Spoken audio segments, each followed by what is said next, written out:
Hi hello नमस्कार good morning सगळ्यांना। तर हा जो व्लॉग आहे ना ते अमावस्याचा आहे, म्हणजे आषाढी अमावस्याचा, जे आपण दीप अमावस्या म्हणून साजरी करतो त्या दिवशीचा व्लॉग आहे। आता अमावस्या होऊन 2 ते 3 दिवस झाले आणि व्लॉग आत्ता येतोय, थोडा लेट झाला। तर त्या दिवशी मी घरात इथे कशी पूजा केली होती तेच मी इथं पुढे दाखवते। आषाढ महिन्याच्या शेवटच्या दिवशी म्हणजेच अमावस्याला हा सण साजरा केला जातो आणि यानंतर श्रावण महिन्याला सुरुवात होत असते। हिंदू परंपरेत दिवा हा प्रकाश, ज्ञान, शुद्धता आणि प्राणज्योतीचे प्रतीक मानले जातो।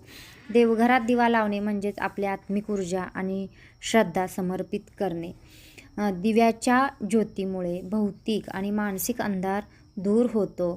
ती नकारात्मकता, अज्ञान आणि वाईट शक्तीचा नाश करते। तसेच घरात सकारात्मकता, ऊर्जा आणि आनंद निर्माण होतं।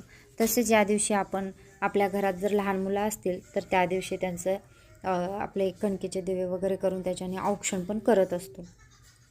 प्रत्येक भागानुसार पूजेची पद्धत वेगळी वेगळी असते, जो तो आपल्या आपल्या परंपरेनुसार किंवा जे आपल्या परंपरेने जे चालत आलेलं आहे तशी पूजा करत असतो। सकाळी मी दिव्यांची पूजा करून घेतली होती, पण संध्याकाळी ज्यावेळी सायंकाळी दिवे लावण्याची वेळ असते त्यावेळी दिवे सगळे प्रज्वलित करून मुलांनाही औक्षण करून घेतले होते। तसेच घराच्या बाहेरही मी तुळशीजवळ, आपले उंबऱ्याजवळ असे दिवे लावून घेतले होते। माझी ही छोटीशी पूजा कशी वाटली, व्हिडिओ आवडला असेल तर नक्की लाईक करा, शेअर करा आणि सबस्क्राईब करायला विसरू नका। बाय।